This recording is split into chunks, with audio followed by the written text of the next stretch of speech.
চোখে স্বপ্ন শুধু আঁকো, হাওয়ার গল্প আর পাখিদের গান শুনে শুনে।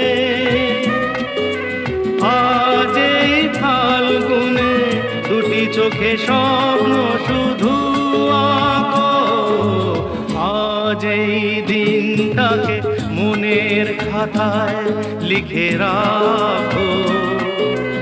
আমায় পড়বে মনে, কাছে দূরে যেখানেই থাকো।